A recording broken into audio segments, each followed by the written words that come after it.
to civilian population. They try to kill and to impact as much as they can.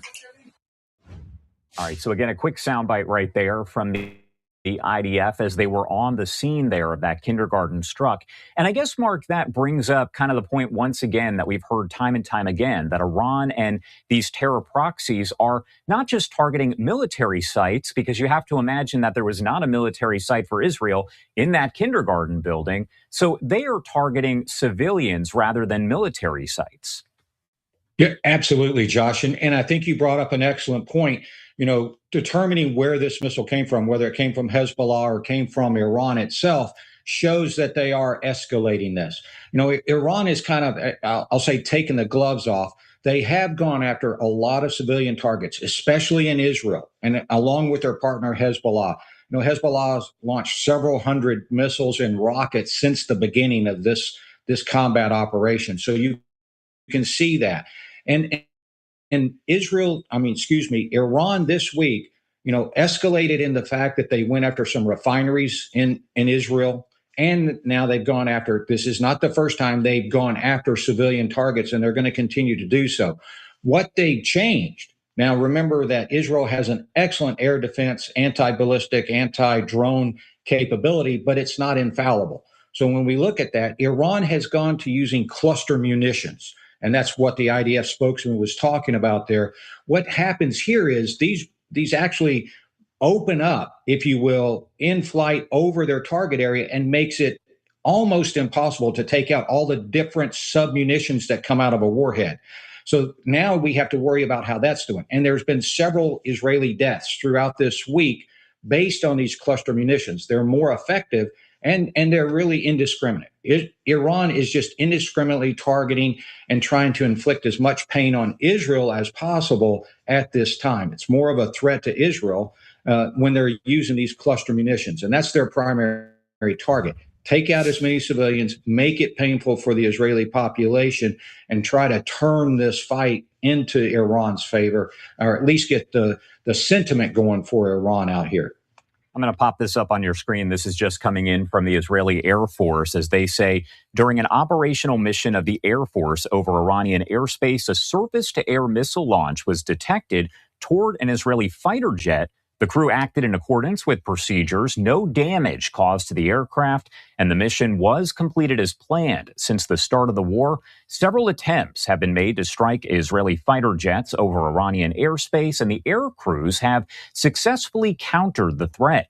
The Air Force will continue to fly and strike wherever required across Iran and will complete its missions under threat in every operational sort. Now, it's interesting here because we're talking about, the Israeli Air Force, the Israeli military, as they are conducting these different strikes. And it appears that Israel and the U.S. as well have not stopped any of these. These are still happening on those military sites. We're not necessarily hearing as much about it, but it is still happening pretty much day after day. Yeah, it is, Josh. And I think that's important for your audience to understand. This is day 21 of the fighting out there. We're still a few weeks out from having a complete military success, I will call it, in the combat operations. We're rolling back and hitting their C2 command and control targets. We're definitely having a lot of success in decapitating Iranian leadership. We've taken out several key leaders over the last 3 weeks, and each time a new replacement pops up, they're obviously going after those, both the U.S. and Israel.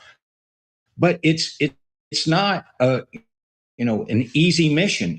And you listen to that IAF report right there, you can see that the Iranians still have combat capability. The attack on the kindergarten today, the attack on Diego Garcia, air defense attacks. Earlier in the week, it was reported, although the Pentagon's not talking a lot about it, that a U.S. F-35 was likely attacked with a surface-to-air missile. So there is still that capability within Iran. So it's going to take time to roll these back. You're going to see a methodical approach to continue to go after Iran's offensive weapon capability and some of their defensive weapon capabilities. Fortunately, the United States, Israel has some of the greatest pilots, greatest aircraft in the world to be able to combat this, but they also are not infallible. So you're going to see some problems with this happen, just as they hit that F-35 possibly, but they were able to recover the aircraft, get it back into friendly territory on that. So we're going to see this. One thing to note, Josh, is that this week we were able to start using the A-10 Warthog and the AH-64 Apache attack helicopters to go out and take out some IRGC fast boats along the coastline in the Persian Gulf. So that does show we have a lot of air superiority capabilities, and because those are slower flying, slower aircraft, but now we're able to bring more aircraft into the fight and allow the fighters that can go deeper and the bombers to go deeper into Iran and hit these other targets that you just talked about. I dare you to let me build you a completely free e-commerce store preloaded with 20. And I've been showing this video that's been released by CENTCOM. They have been releasing videos, I would say, and of course we're talking about U.S. Central Command, videos pretty much several times a day. And I'm going to pop one of them up again right here. How significant for you personally, and maybe for the public, is it to be able to see these videos of the strikes on different Iranian strongholds as well as Hezbollah as well? Well, I think it's important. A large part of this fight is information, is managing the information flow out there. This shows the consistent success that the U.S. is having, when Israel publishes its videos that they're having. It would be great if this information could get to the Iranian people. That would send a strong message of what is being destroyed. You got to realize the internet is virtually shut down. About 99+% of the internet and the information flow in Iran is cut off to their people. So they don't know the devastation that is being rained down on the Iranian military. So this just shows that we're pushing back, we're continuing those attacks, but it is critical that you get this information flow. It builds the confidence in your forces, but I think it also shows that that success is taking place. There is one caveat. We want our information fast and we want solutions fast in the West and in America. So as we publish this, we just have to realize that this is still a long fight to go. And you're going to see a lot more videos like this come out to prove that. I just, as I said, wish we could get them to the Iranian people so that they could start to see the weakness, of this entire military regime and the Islamic regime inside Iran. But we're going to continue to push that back. And what you're looking at now is a post from White House Press Secretary Caroline Leavitt. She actually quote tweeted what essentially is a post from President Trump on social media, as he said, "We are getting very close to meeting our objectives as we consider winding down our great military efforts in the Middle East with respect to the terrorist regime of Iran." Now, he goes on to list some of the missions there, but what a lot of people have kind of taken away from this is that they could consider winding down the military efforts. What do you take away from that overall? What could we actually see kind of play out if this were to, quote unquote, wind down? Well, one thing I would just encourage everyone to have is patience. Close is a relative term, and it's how the president wants to portray operations. But I would say that we're perhaps a month out for being able to one, successfully roll back the complete Iranian offensive military capability. So you've got to give these military operations. The videos are great. It shows complete destruction. Earlier, they destroyed an entire Iranian ballistic missile production facility. So that means Iran's not going to have any capability going forward to produce and replace these ballistic missiles they're fighting. But what we have to do, and I think it's important right now to understand, is that we have to set the conditions for the Iranian regime removal. And we can't do that through air power. So air power has to open up an opportunity for people to coalesce around some entity inside Iran and overthrow this regime. It's steadfast in its theocratic stronghold on the government, on the people out there, and it's supported almost lockstep by the Islamic Revolutionary Guard. Islamic Revolutionary Guard. So you have to break that apart, and we are weeks away from that. And the threat on the Straits of Hormuz. We have to solidify and secure that. are we seeing enough being done there in the Strait of Hormuz? That's, again, another topic that you and I have discussed a lot. It's been discussed a lot in the media in general and by President Trump as he's answered questions about it. So is enough being done by the U.S. and by other NATO allies? Well, I'll put it this way. There is no hiding the global impact of the Straits of Hormuz being shut down.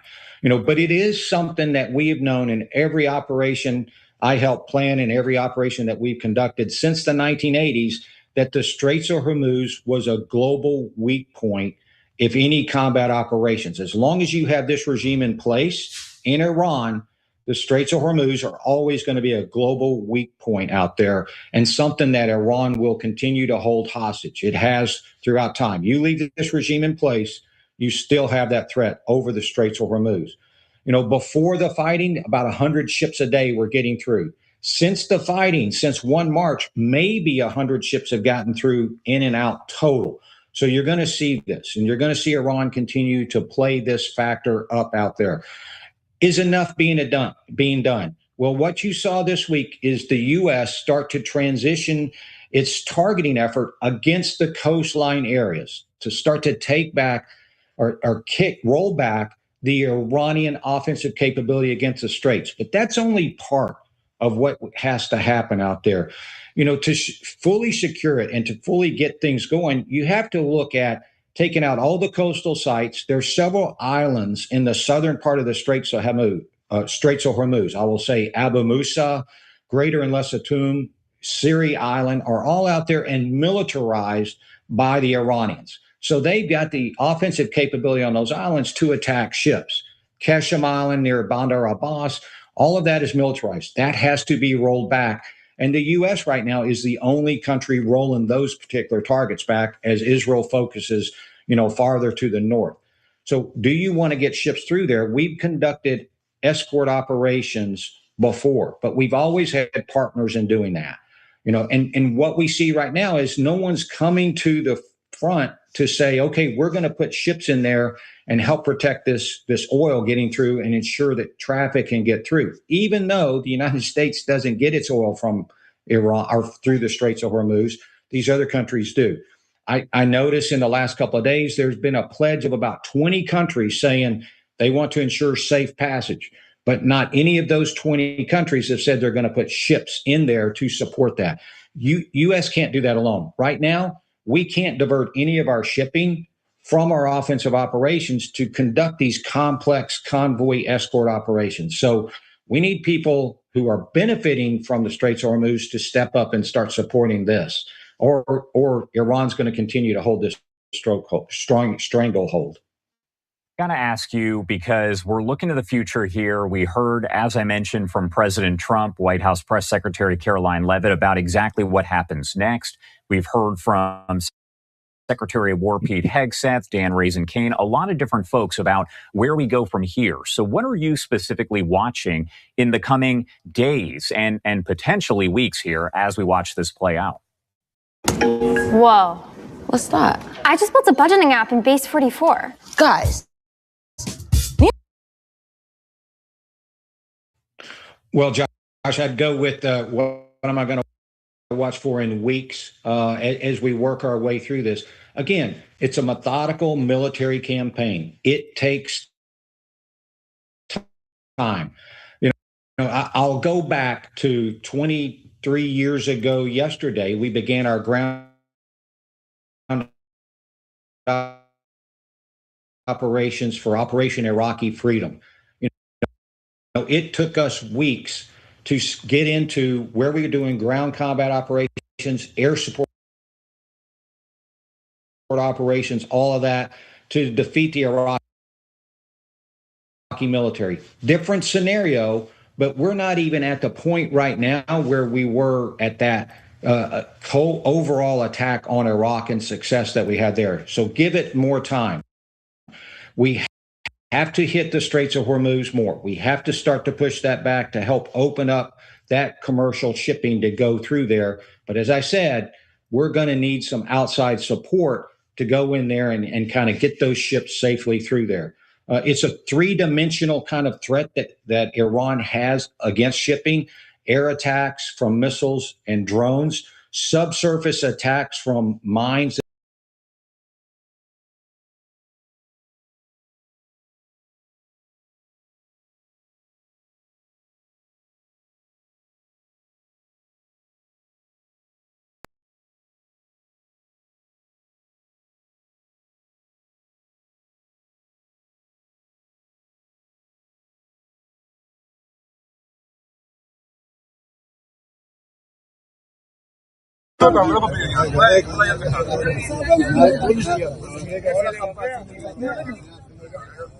רגע, איתמר, שנייה. רגע,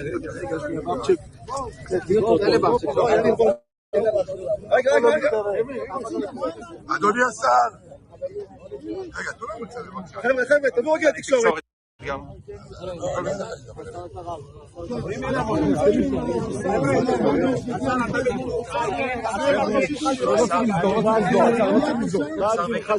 באתי לחבק את התושבים כאן, באתי לחזק אותם.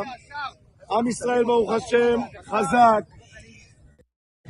מנסים לפגוע בנו, אבל אנחנו זוכרים דבר אחד: אנחנו במלחמה. זו מלחמה שאנחנו חייבים להמשיך לקטוש, לנצח. אני מחזק כאן את התושבים, רק אומר דבר אחד: כנראה ששום מוכח שמי שנמצא במקלט, מי שנמצא בממ"ד, זה מציל חיים. ולכן אני קורא כאן לכולם: דיווחו למקלטים, לממ"דים, תשמעו להוראות, תשמעו להנחיות. נמצא איתי כאן השר וסרלאוף. איפה השר וסרלאוף? שהולך לחזק כאן את המקום ולהעביר כאן תקציבים לחוסן. אנחנו מחזקים את התושבים, מחבקים אותם. מחזקים את התושבים ומנצחים. אתה מוריד את זה?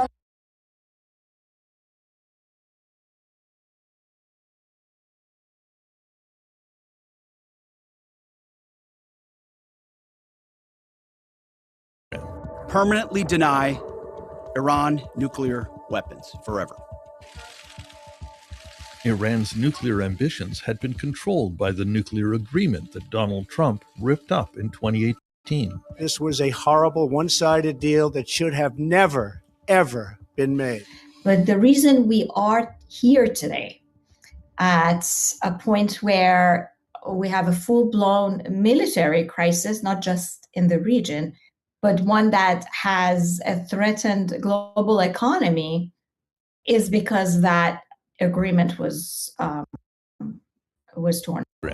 Permanently deny Iran nuclear weapons forever.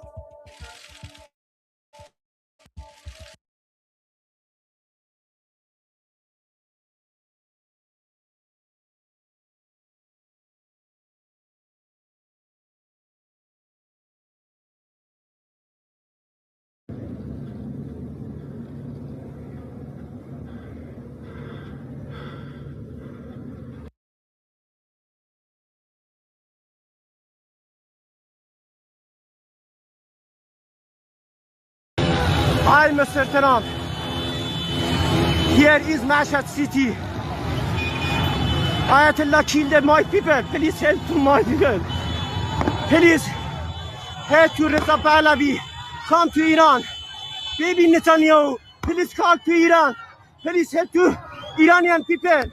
Ayatollah killed my people. Please help.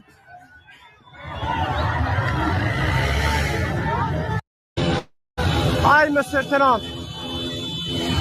Here is Mashhad City. Ayatollah killed my people. Please help to my people. Please help to Reza Pahlavi. Come to Iran. Baby Netanyahu, please come to Iran. Please help to Iranian people. Ayatollah killed my people. Please help.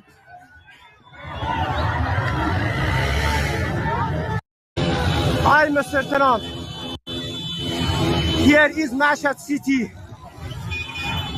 Ayatollah killed my people. Please help to my people. Please help to Reza Pahlavi. Come to Iran. Baby Netanyahu, please come to Iran. Please help to Iranian people. Ayatollah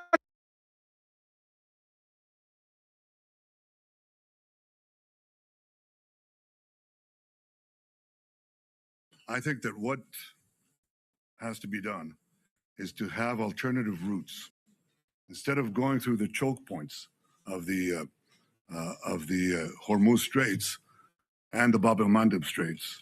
In order to have the flow of oil, just have oil pipelines.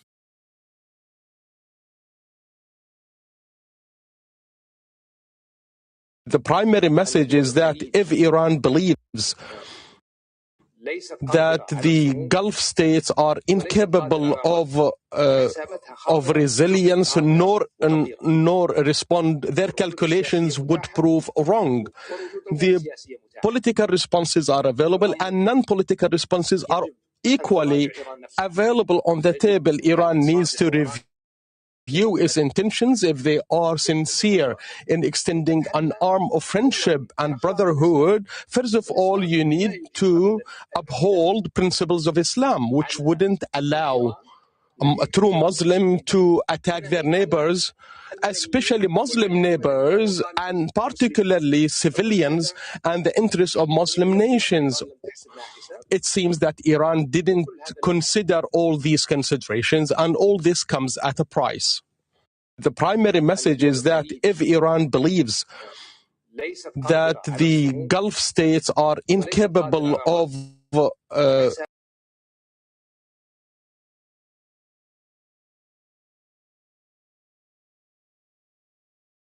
Iran's new supreme leader is wounded and lucky to be alive. This is Mojtaba Khamenei.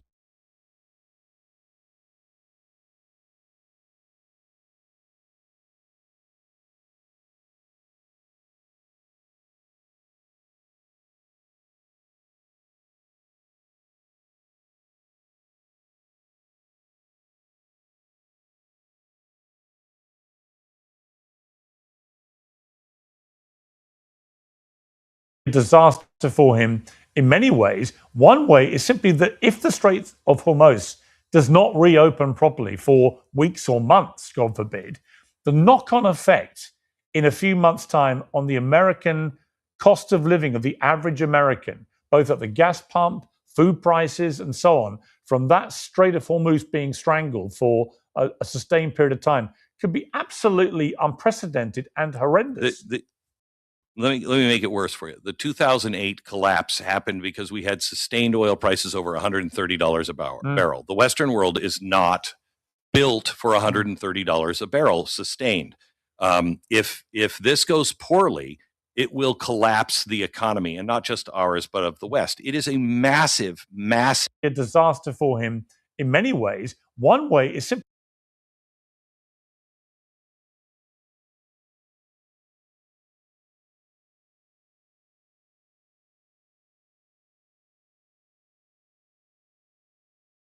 an Iranian underground missile city buried deep inside a mountain. A show of force aimed at Iran's enemies. A contingency plan to protect its precious arsenal from being eradicated by massive bombardment. Dozens of these subterranean fortresses are spread across the country. It's proof that Tehran has been preparing for a war just like this one for years and possibly decades. It's also from these mountain bases that Iran stores its mobile missile launchers, taking them out, firing, before hiding them back into the mountain to reload and avoid detection. The US and Israel want to destroy this threat. And just like Hamas and their tunnels, Iran has funneled decades of state resources, not to their people, but into missiles and drones and proxies and buried facilities. But we are hunting them down. We wanted to find out how. Examining satellite images from 27 underground bases, including 107 tunnels. What we found was evidence of a rapid-fire American-Israeli campaign to trap a large number of Iranian munitions underground, blocking entrances and exits to these bases. Like here, here, and here, access points to these facilities blocked. We found that the US and Israel bombed at least 77% of the tunnel entrances that we were able to review satellite images of. Here we see rockets fired from mobile launchers towed out of tunnels. The images are from propaganda video released last year. We geolocated this video to here, a large underground city with many of the access points ravaged by U.S. and Israeli bombardment earlier this month. Here, we see huge craters surrounding a tunnel portal. Here, a destroyed rocket launcher and a reddish cloud of highly toxic rocket fuel. But less than 48 hours after the site was first bombed, evidence of Iranians already digging for access to their munitions underground. And this isn't the first time Iran's jumped to repair its underground facilities. Tehran is completely filled with smoke. After the 12-day war with Israel last June, Iran repaired missile production facilities, an industrial complex linked to uranium enrichment centrifuges, and subterranean medium-range missile sites, like this one, where Iran reopened access points to those munitions, again starting to repair them just 48 hours after that war ended. The US and Israel continue to score tactical successes around underground facilities, but these might be temporary solutions as Iran continues to adapt. Now, these are huge battlefield achievements by the US and Israel, heavily degrading Iran's military capability. But experts say that Iran remains resilient and has just enough munitions to continue to hit strategic positions such as oil and gas and civilian infrastructure. This adds another layer of complexity and of unpredictability to this war. Kate? Certainly. Tamara, thank you so much.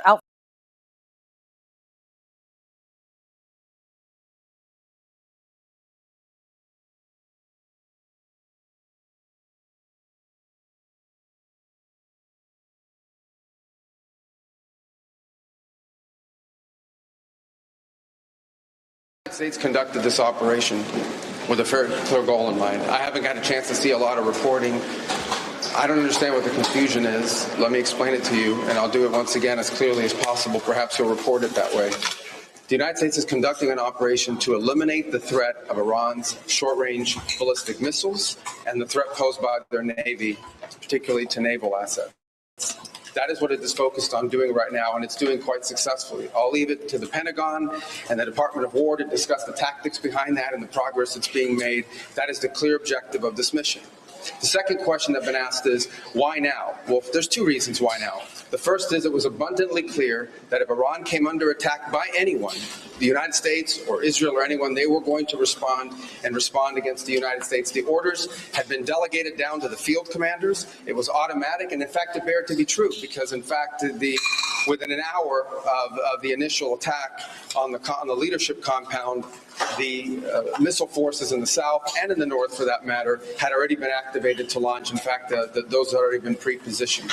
The third is the assessment that was made that if we stood and waited for that attack to come first before we hit them, we would suffer much higher casualties. And so the president made the very wise decision. We knew that there was going to be an Israeli action. We knew that that would precipitate an attack against American forces. And we knew that if we didn't preemptively go after them before they launched those attacks, we would suffer higher casualties and perhaps even higher those killed. And then we would all be here answering questions about why we knew that and didn't act.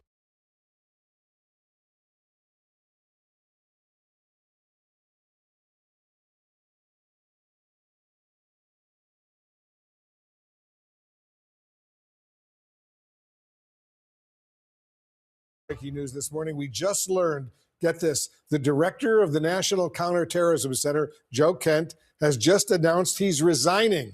CNN national security reporter Zachary Cohn is joining us right now. Zachary, what more can you tell us about this dramatic development? Yeah, Wolf, this appears to be a significant resignation at the senior-most levels of the Trump intelligence community. This is Joe Kent. He was the director of the National Counterterrorism Center. He appearing to post on X a resignation letter that he submitted citing misgivings over the Trump administration's decision to launch its war with Iran. Now, Kent in this letter writes in part, quote, as a veteran who deployed to combat 11 times and as a Gold Star husband who lost my beloved wife Shannon in a war manufactured by Israel, I cannot support sending the next generation off to fight and die in a war that serves no benefit to the American people, nor justifies the cost of American lives. Now, Kent, in his apparent post on X, does also seem to suggest that there was no imminent threat, that it has been used and cited by the Trump administration as justification for launching this war against Iran. He says that essentially the administration manufactured this idea of an imminent threat, and that is part of the reason why he's deciding to resign from his post today.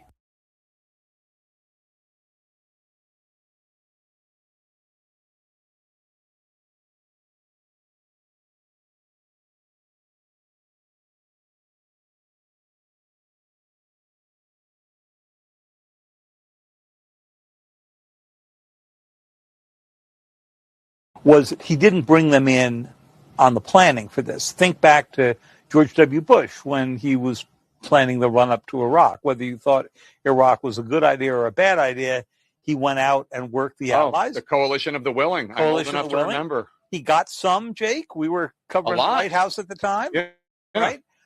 He didn't get others, but they all understood his case. Here, the president didn't present a case until after the U.S. had already taken action with Israel. And so their view is, you didn't consult us on the way in, and once we're there, we may not have any voice in how long we have to stay or what we have to go do. So they don't feel a whole lot of agency in all of this. Yeah. That may be true, Jake, but I'll just say that, I've been talking with a lot of the allies that, lately, and they all understand, though, that it is in their interest to get the Strait open very quickly. Sure. So I think that interests are going to win the day in the end. I do completely understand why allies are frustrated they were not brought in. This, of course, comes on the heels of President Trump implicitly and explicitly at one point threatening Greenland just a couple of months ago. And so there's a lot of, frustration on the part of the allies. But I do think, look, you've got the UK loosening their grip. They're going to let the United States use their bases more than they did in the past. They already are. They already are. Yeah. But we do need, the Baltic countries are great at minesweeping. They've got some great capabilities that we don't even have. So now is the time for everybody to kind of put aside their hurt feelings and I think and pull together and do this together. All right, Rebecca and David.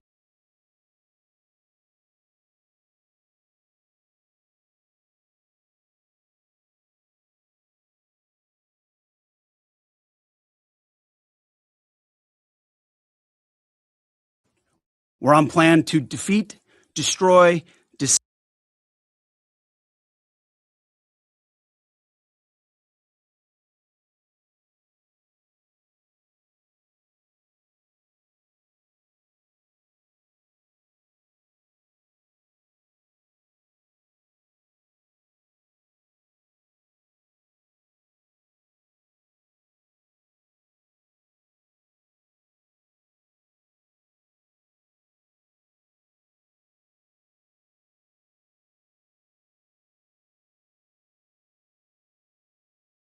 You've assassinated Iran's supreme leader and dozens of other senior Iranian officials. The result of that so far has been the appointment of a new supreme leader considered to be even more hardline than his father. The Iranian regime is not showing any signs of collapse as of now. So I wonder, what do you say to those who say that killing those individuals is in fact empowering the hardliners in Iran? And are you confident that your strategy will still lead to regime change? I'm not sure who's running Iran right now. Mujtaba, the replacement Ayatollah, has not shown his face. Have you seen him? We haven't. And we can't vouch exactly what is happening there. There is a cloud here that's not clear. What we see is that there's a lot of tensions inside the people who are edging for the top. I think the authority and the hold that Khamenei has had is not going to be translated to anyone, not to Mujtaba if he's there, and not to anyone else. Yes, we're seeing cracks. We're seeing cracks, and we're trying to propagate them as fast as we can, not only in the top command, we're seeing cracks in the field. It's sort of like a hollowed out, rotten piece of wood that's holding on the outside, but there's a lot of rot inside. We're seeing some defections. We're seeing fear and trepidation in the IRGC units that are manning the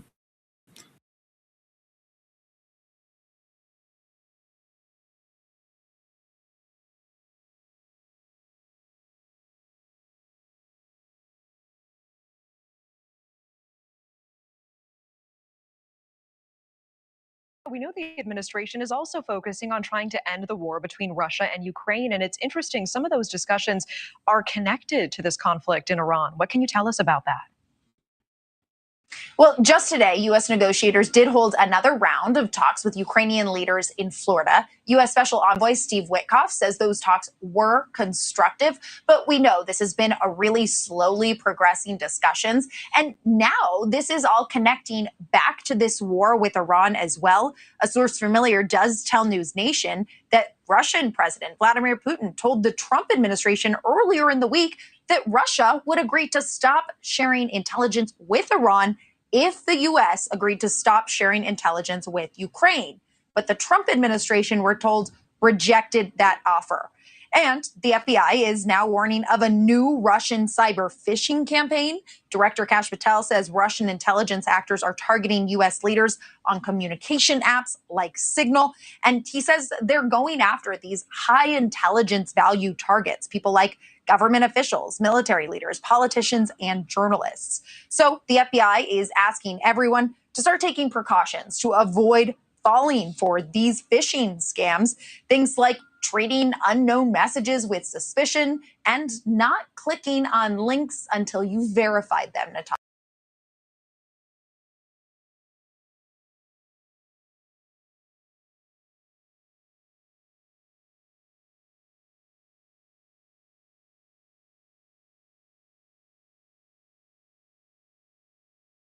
ببینید ما اول که وارد این فعالیت هسته شدیم واقعا هدفمون ساخت بمب بود دیگه. ما تعارف که نداریم.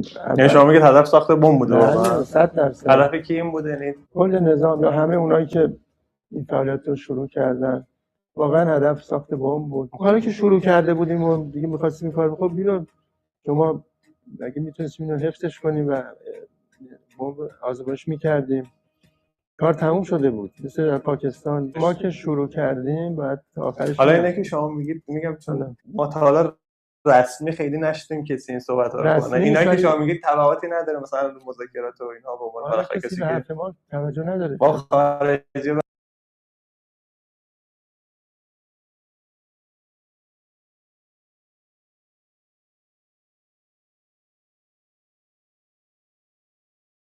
Well, this war with Iran has now entered its 11th day, and the Pentagon says that 140 service members have been wounded since the start, with the American death toll at 7.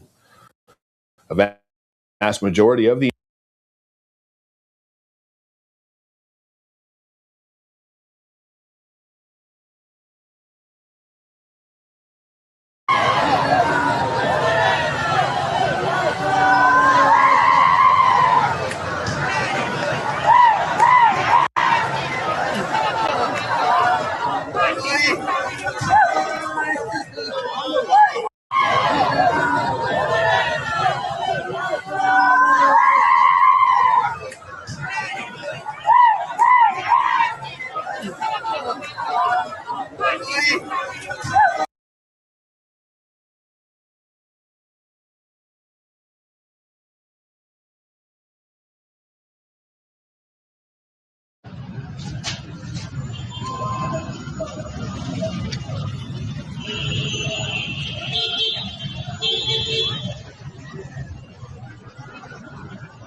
Donald Trump is operating in the tradition of our greatest peacetime/wartime presidents.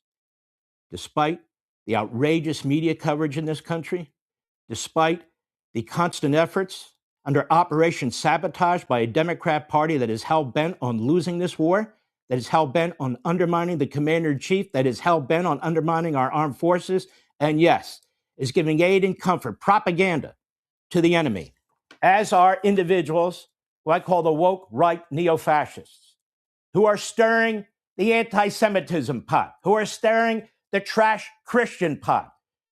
They are no different than the same voices we heard in the 1930s, and just as disgusting, evil, and reprehensible. All this talk about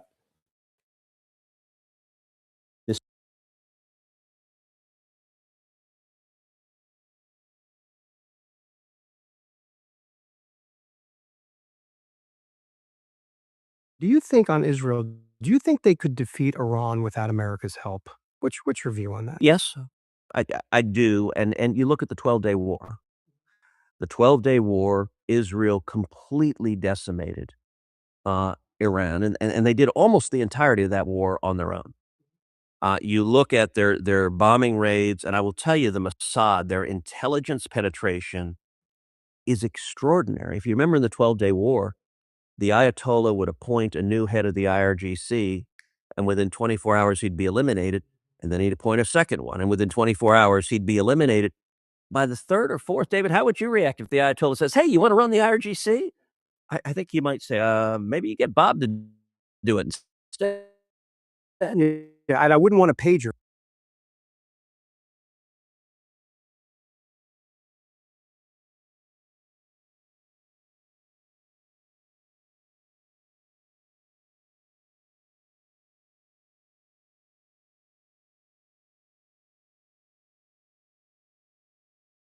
कि पाकिस्तान देखिए अगर push comes to shove, let's say Iran सूरत हाल ख़राब हो जाती है, Israel आके हमारे पास हमारे सामने बैठ जाता है, कल को कोई ऐसी सूरत हाल डेवलप हो जाती है जहाँ अमेरिका भी हमारे न्यूक्लियर प्रोग्राम को ऐसी बुरी नज़र से देखता है या हमारे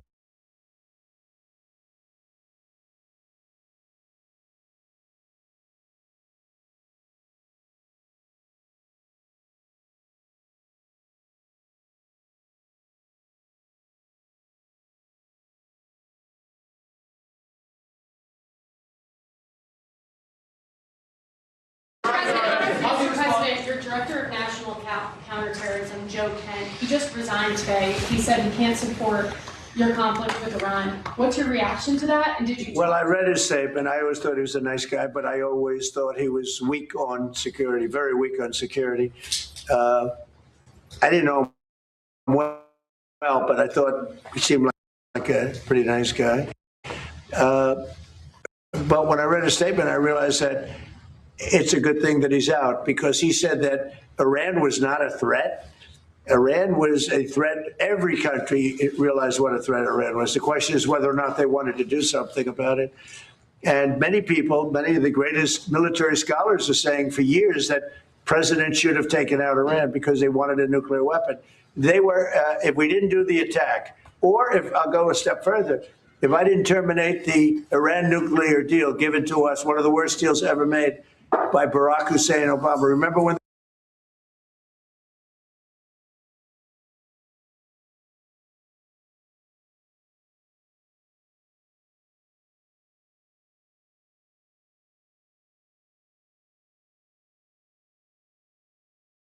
Good morning, everyone. If you're like me, you probably woke up this morning, talked to your friends, checked your phone, and realized that the rumors are in fact true. The United States is at war with Iran. We did a joint operation with the 1948 State of Israel late last night, bombing them preemptively, so to speak, and has begun all throughout the day. There are plenty of political commentary that needs to be made, which we're going to do so later during our show. I'm Catholic Champion, whether this war was just, the implications of it, etc., etc. A lot of moving parts here. But first and foremost, we should do what Catholics instinctually should do as Christ taught us, which is turn to prayer. Tomorrow begins the month, March, of St. Joseph, month dedicated to him. That's why we're having our Catholic Prayer for America event later this month in D.C. So let's pray to St. Joseph. I have with me this morning a very special relic.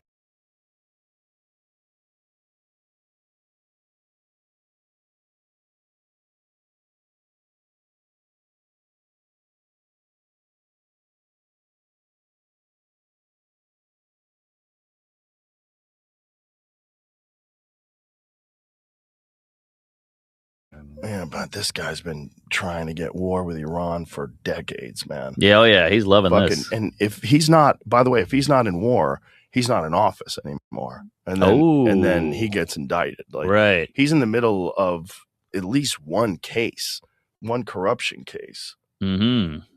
Well, this is his Super Bowl. He's in heaven. So there's people in the audience, right? So this is real. Well, I mean, there's that they're not this angle doesn't show them. It's like a static angle, but you can hear people's voices, which if we were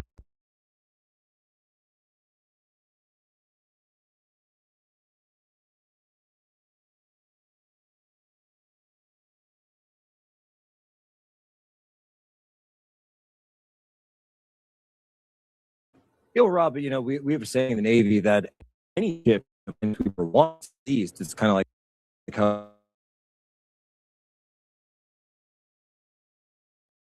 any ship can be a submarine. But we got more type of technology that can be used for the operation. We've got remote operated vehicles, we've got water, unmanned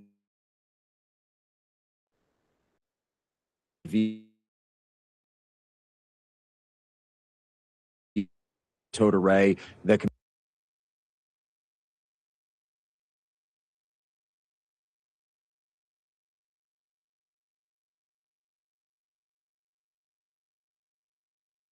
Congresswoman, what do you make of NATO refusing to cow to Donald Trump's crazy overtures about joining this endless war?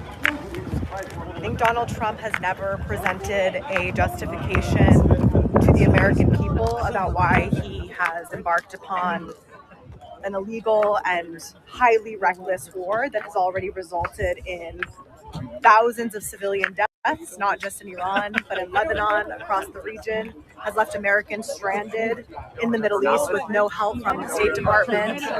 He has not ruled out troops on the ground, 5,000.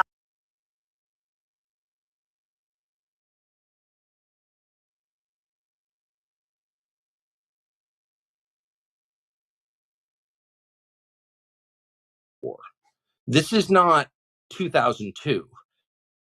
Iran is now part of a coalition that includes the biggest economies in the world and the largest militaries in the world. So a war with Iran means a war in effect, or by proxy, but still a war with Russia, China, Turkey, and a lot of the rest of the world. So that's a world war. It's not just as simple as we're going to take out their nuclear facilities for this.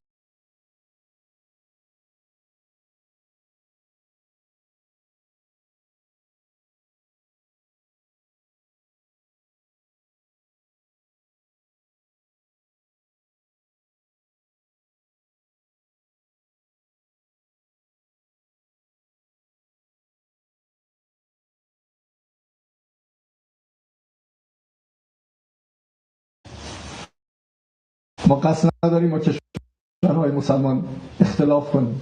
ما به دنبال درگیری و جنگ با کشورهای اسلامی نیستیم، اونا برادران ما هستن. این اختلافی که به وجود اومده دشمن قداری است که با این روش و با این رفتارش داره تو جامعه ما بین ما مسلمان ها رو با مشکل مواجه میکنه. ما قصد نداریم با کشورهای مسلمان اختلاف کنیم. ما به دنبال درگیری و جنگ با کشورهای اسلامی نیستیم، اونا برادران ما.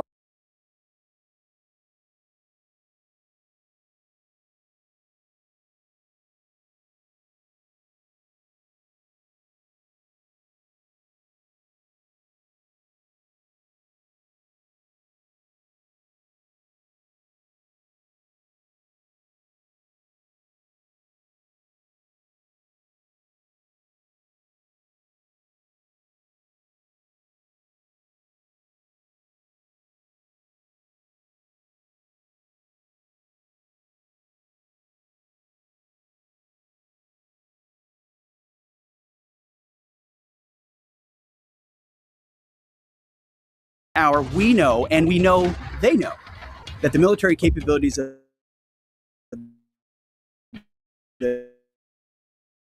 their evil regime are crumbling.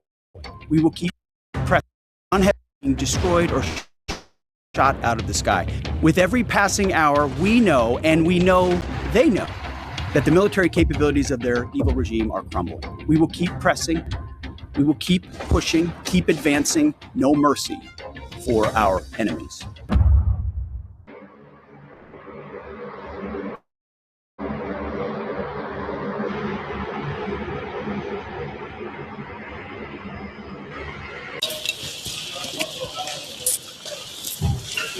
Oh, yeah.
The importance of this type of training